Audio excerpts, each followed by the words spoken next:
Hello and welcome everybody. Today in calculus we will be talking about how to sketch a graph using the derivative, putting everything that we've learned together about y prime and also y double prime, basically talking about where the graph is increasing, decreasing, and also the concavity, and then take it all and put it together, and hopefully we can sketch out what the graph actually looks like. So in terms of direction, let's just go by a sequence as to what we're going to do every single time, and this is always going to be the same thing. It's never going to change. The only thing that's going to be difficult is probably the algebra and the calculus that goes along with it when you solve for the derivative and also the second derivative. All right, so here we go. The first thing we want to do is I want to find y prime and then set it equal to 0 or does not exist. In this way, we're going to find the critical values that we're looking for. Remember, keep in mind that critical values is basically where you are changing from increasing to decreasing or decreasing to increasing, basically the locations of the local maximum and local minimum.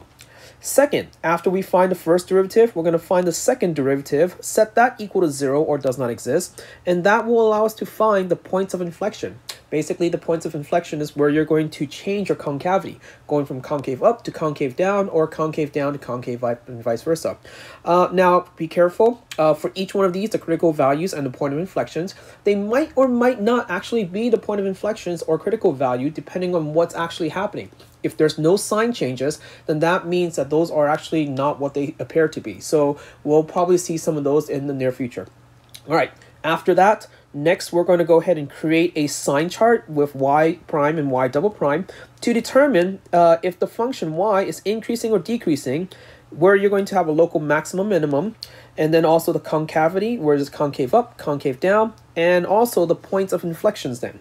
And then finally, with all those put together, we're just going to go ahead and sketch. All right, so here we go. Let's go ahead and look at our first example over here. First, what I want to do is I want to sketch y is equal to this equation, which we'll go ahead and call g of x. So, like we said, step one, we're going to go ahead and go through the procedure. The first thing we're going to do is solve for y prime, so that hopefully is not too bad. Since it's a polynomial, then we can only set it equal to 0 since there's no place where it's undefined. So I'm going to do a little bit of factoring. So 6 times x minus 2 times 2x minus 1 is equal to 0. Sometimes if factoring doesn't work, you might have to use a quadratic formula, or you might have to just use the 0 function on your calculator to figure those out. So in this case, my zeros are located at x is equal to 1/2 and x is equal to 2. So those are what is known as my critical values. At those 2 points, we're going to either find a local maximum or local minimum, okay, depending on which one it is. Next, step 2. Now we're going to go ahead and solve for y double prime, which is going to be 24x minus 30. And what I did was I basically took my derivative equation to get to my second derivative equation by just taking the derivative. Now, we could technically take it from this form, but I think the top one is a little bit easier. So do whatever is easiest for you, okay? After we solve for the second derivative, we're going to go ahead and, just like before, set it equal to 0 or undefined. In this case, set it equal to 0 because there's no undefined for, once again, a polynomial. So my possible point of inflection, that's why it's called PPOY, is equal to 5/4. All right, so there it is. Step 1, step 2, hopefully the idea is there and it's not too bad. Now, step 3, what we're going to do is we're going to create the sign charts just like we said. So you'll notice that in the middle, we have y prime, and then in the bottom, we have y double prime, and then finally on the top, we have y. So the second row and the third row, the bottom 2 rows, we're going to find out the signs. Where is it positive, where is it negative, by plugging into their respective derivative equations. Because then that'll tell me what's happening with the graph. All right, so let's go ahead and do some plugging in. Note that first, we have the intervals broken at 0.5 over here. Then we have 1.25 for the second derivative. That's the point of inflection. And then this is going to be the 2, which is going to be the critical value. So let's go ahead and maybe plug into the first derivative over here. Now, I need to plug in values that are within those 3 intervals right there. So let's start with the easy one. Let's go ahead and start with the middle. Suppose that x is equal to 0, right? I'm going to go ahead and plug in something between between 0.5 and 2. If I take x is equal to 0 and put it into here, you are going to get 6 multiplied by -2, which multiplied by -1.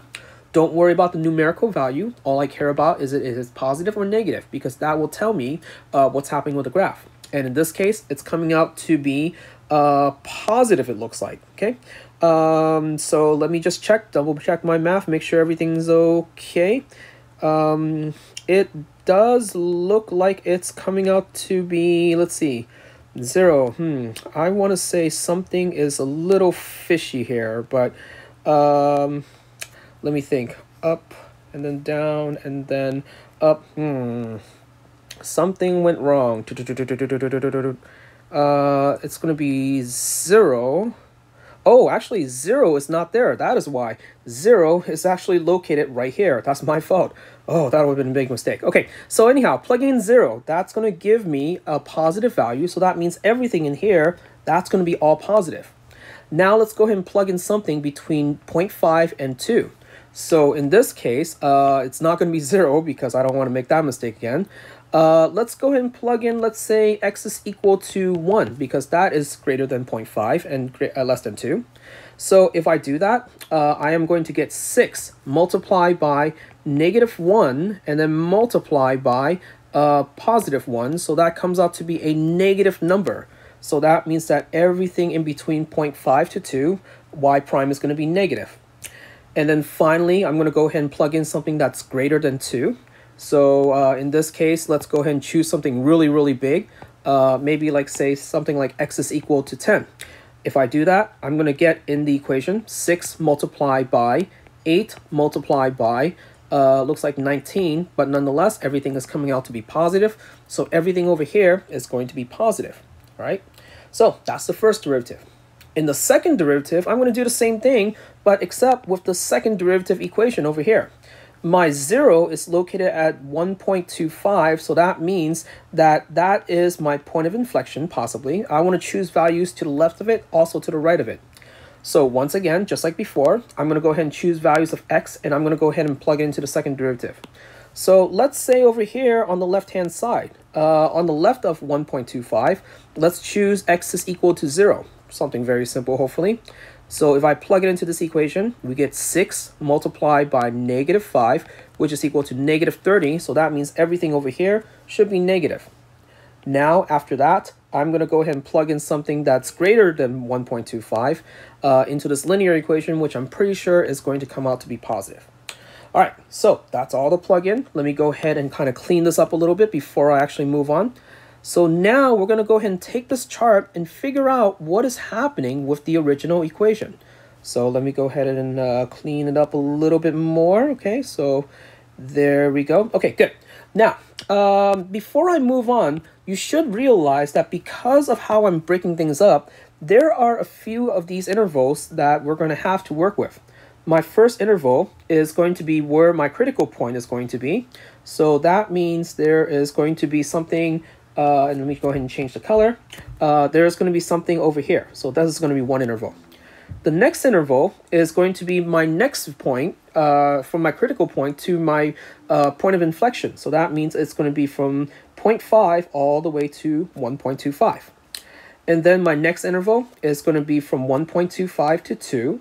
And then finally, my last interval is from 2 on. So for each one of those intervals, I'm going to look at their derivative and second derivative to see what's actually happening or make a conclusion.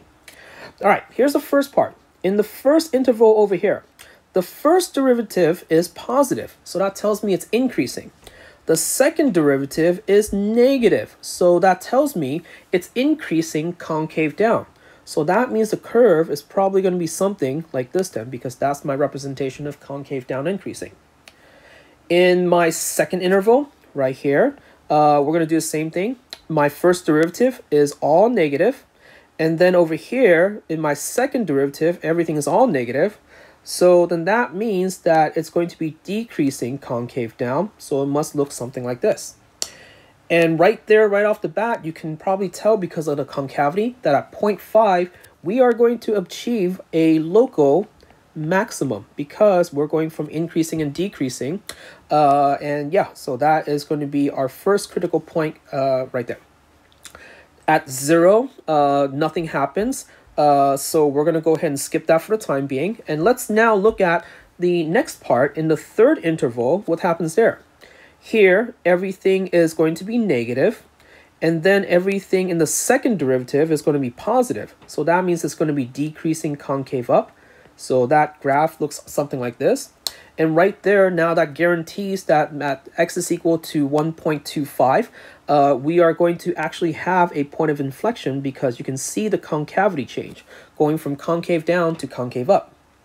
And finally, afterwards, in the last interval, from 2 on, the first derivative is positive, the second derivative positive. So therefore, the graph is going to be increasing concave up. So it's going to look something like that then.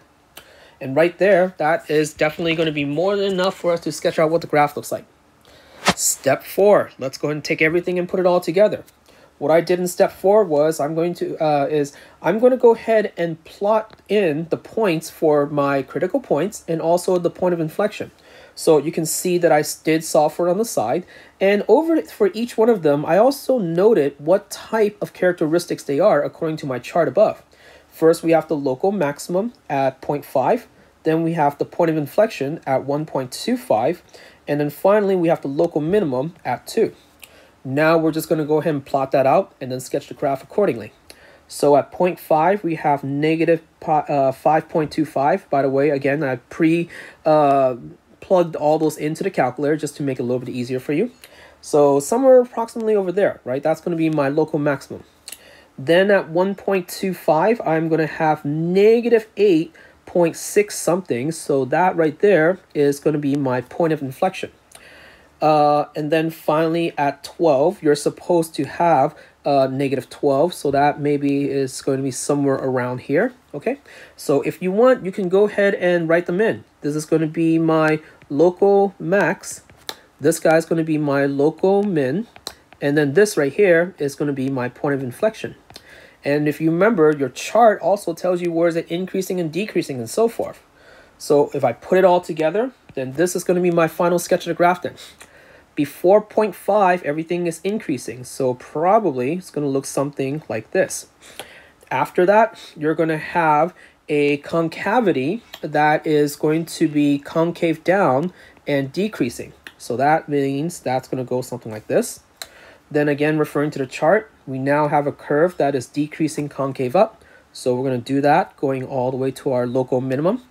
And finally, we have increasing concave up. So that's for everything that is for x that's greater than 2. And right there, that is going to be your sketch of the graph then. So now that's how you basically find all of your local maximum and local minimums according to your derivative. And in addition, your point of inflection. So right there, it's always going to be that same procedure. In terms of algebra and calculus, well, that's where hopefully you guys are really good about solving for those on your own. Okay, let's look at one last example right here where the algebra is a little bit more difficult and also the calculus is a little bit more difficult. So once again, f of x is equal to y is equal to, and this time I gave you the equation right here, x times the square root of 2 minus x squared. And I'm also going to give you a little bit of boundary because it turns out for this graph right here, there is a domain restriction that x can't be greater than root 2, nor can it be less than negative root 2 because of the square root. So just to kind of give you like an upper bound and lower bound. So what that means is because there's a boundary, then that means there's an absolute maximum and absolute minimum. And I would like to be able to find those too. So go through the procedure. Step 1. First, solve for y prime by using the derivative. So I'm going to go ahead and solve for the derivative. And you can probably pause the video and take a look at it yourself as to what's happening each time. First, I took the product rule. And then from here, it's just a matter of cleaning it up. So what I did was I said, okay, let's go ahead and put it together by multiplying the first part by the square root of 2 minus x squared to both top and bottom. That way we could get a common denominator. Remember, all of this we're supposed to set equal to 0, so that's why I want to clean it up as nice as possible. So after a little bit of more trimming, then you can see that it actually comes out pretty nice and clean. And at this point, what we're going to do is we're going to go ahead and set the top equal to 0 and also the bottom equal to 0, because by setting the top equal to 0, we're solving for the zeros of the function. The critical points or critical values of the function. And in addition to that, setting the denominator equal to 0, we're solving for also the critical values of the functions because that's where it's undefined. So my critical values are going to be at x equals to positive and negative 1, and also the endpoints at x is equal to plus or minus root 2. Kind of interesting there. Okay, now we're going to go ahead and go to step 2, where we're going to solve for the second derivative. I would prefer that at this point, when you solve for the second derivative, take the equation of the first derivative that is the most simplified, and then take the derivative from there. In this case, that's that equation right there. And then let's go ahead and take the derivative according to the quotient rule. Don't take the derivative from the very beginning because that's a little messy. Always try to clean up your algebra first. And that's the reason why you want to make sure that when you solve for the derivative in the last chapter, you want to match the back of the book, because you need this algebra practice in order to make it nice and clean so you can take the derivative again. So anyhow, the second derivative, I am going to now solve for using the quotient rule, and that's basically all of this guy right here. And you'll notice that I'm going to multiply both top and bottom by something to make it nice and clean once again. So the top part, it comes out to be somewhat nice and clean. The bottom is still somewhat nice and clean. Try to keep everything in factor form if you can.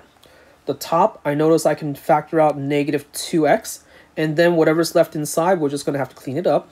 The bottom part, well, we're just going to have to keep it the same the entire way through. So at this point, we're going to keep the top factored as much as possible, so then that way we can solve for the zeros. And you'll notice, once again, I set the numerator equal to 0 and the denominator equal to 0, but this time for the sake of solving for the points of inflections, possible point of inflection. So notice the top part where it's equal to 0, we have the first factor over here, right? That is going to give me a 0 at x equals to 0. Then we also have the top part over here, which is going to be x is equal to root 3, positive or negative, and that's going to give me another possible point of inflection. Be very careful about that. And technically the bottom I'm supposed to set equal to 0 too, and that's going to give me x is equal to plus or minus root 2, which we saw as a critical point in the first part of the first derivative. So we're going to see how that actually works out in just a little bit. So we have the critical values, we have the possible point of inflection. Now let's go ahead and come up with the curve. Sorry, not the curve, but the sine graph. So there it is, just like before. We're going to go ahead and set up 3 rows. The top row being y, what the graph actually looks like. The second one is y prime. That's going to be my sine graph or sine change curve, sine change chart. And then the third part is going to be my sine chart for the second derivative. There also, we're going to put in each respective equation so we can see what we're actually plugging in for each one of those. All right, so let's see here. Let's go ahead and start with the first derivative and see how that works out. Let's go ahead and choose the middle over here between -1 to +1. Easiest number I can think of is x is equal to 0. So I'm going to take that and plug it into my derivative equation. That's going to give me 2 divided by square root of 2, which is equal to root 2, but it doesn't matter what numerical value it is, so long as you know if it's positive or negative. In this case, we do, which is going to be greater than 0, so therefore everything is positive, which tells me that between -1 and 1, we are going to have a function that is going to be increasing. Now, we're going to go ahead and plug in something after 1 and then see what happens there. But be very careful. My boundary is such that it's between 1 and root 2. So that means that we have to be very careful about what we plug in. Maybe you have to use, like, say, 1.1 or 1.2 or something, because root 2, that is going to be approximately 1.41. So just be careful how you plug it in then. So just to make it a little bit easier for you, I'm going to go ahead and choose maybe something like, say, x is equal to 1.2. And without having to waste your time, it turns out that this part is going to come out to be negative. And over here on the other side, that is also going to come out to be negative then. So sometimes if you need to use a calculator, you can go ahead and do so. Next, we're going to go ahead and do the same thing, but with the f double prime equation and plug in values for x in there. So once again, we're going to go ahead and do that same idea. First, I'm going to go ahead and plug in maybe, like, say, a positive number, because notice that my point of inflection is supposed to be at 0. So if I take a positive number and plug it in, let's say 1, for example, you're going to get here, let me write that down. X is equal to 1. That's going to come out to be -2 multiplied by 2 divided by the bottom part. When you plug in 1, that should come out to be 1. So that comes out to be -4. So that means that everything is going to be negative over here. So then the result is that this is going to be concave down. So I'm just going to write that in there just to kind of give you an indication as to what's going to happen. As for the other part over here, do the same thing, right? Plug in maybe something like, say, x is equal to -1. So in this case, you're going to get 2 multiplied by 2 divided by 1. So that means it's going to be a positive value. So then that means that the second derivative, everything is positive for x is less than 0. And as a result, that's going to tell me that the graph is going to be concave up, everything over there. Finally, let's go ahead and use this chart to figure out what everything looks like. So first, I'm going to go ahead and break this into intervals according to the critical points and the points of inflection. So first, my interval is going to be right here. And then my second interval goes all the way over here. And my third interval is going to go over here. First, let's see. The first derivative is negative, and then afterward it's going to be positive. So that means it's going to be decreasing concave up. So that means your curve will probably look something like this. Next, it's going to be from -1 all the way to 0. The derivative is positive, and then the second derivative is positive. So that means that it's increasing concave up. So it looks something like this. And right there, you can tell that at x equals to -1, that's going to be my local minimum then. Next, at 0, that's most likely where you're going to have your point of inflection. So we're going to go ahead into the next part. From 0 to 1, you have everything that is positive. And then everything is negative in the second derivative. So that means it's an increasing concave down curve. So that right there verifies that we do have a point of inflection because you do have your sign change from concave up to concave down. And finally, for the last part, it's a decreasing function because the first derivative is negative. And then the second derivative is also negative. So that means it's going to be decreasing concave down. So it looks something like this then. So once again, we have the sketch of the curve. Now we're just going to go ahead and pinpoint everything and then go ahead and graph it then. So we're going to look at the endpoints. We're going to look at the local maximum, local minimum. We're going to look at the point of inflection. What are the y values for each one? So I took my g of x and plugged it in for each one of these. And those are the values that are underneath right here. And we said earlier at x equals to -1, you're supposed to have -1, which according to my chart is going to be a local minimum then. And if I look at x equals to 1, the y value is equal to 1. And according to this chart over here, that is going to be a local maximum because of the way that your curve is going to increase and decrease. So that is going to be that. And we plugged in the endpoints. So now we can go ahead and put everything in all together. So we have a 0 at -√2. We have a 0 at +√2. Then we also have a 0 at 0. At -1, we have, -1. Let's go ahead and change that into a negative right here. Okay. At -1, we're supposed to have -1. So that is going to be somewhere over here. And then at +1, we're supposed to have 1 for the y value. So that's somewhere up here. So putting it all together, sketching it up, connecting the curve, my final curve is going to look something on the lines of this right here. So here we're going to be increasing, right? Increasing to your point of inflection. Then you're going to still increase, but then it's concave down. And then afterwards, you're going to go back all the way down to the 0 right there. So that's going to be my final sketch of the curve. So it turns out that this local minimum right here is also going to be my absolute minimum because that's the smallest y value that you're going to get. And similarly, my local maximum is going to be my absolute maximum then, because that's the largest y value you have to be then. All right, so hopefully that'll cover much. Thank you so much for watching. I will see you next time. Take care.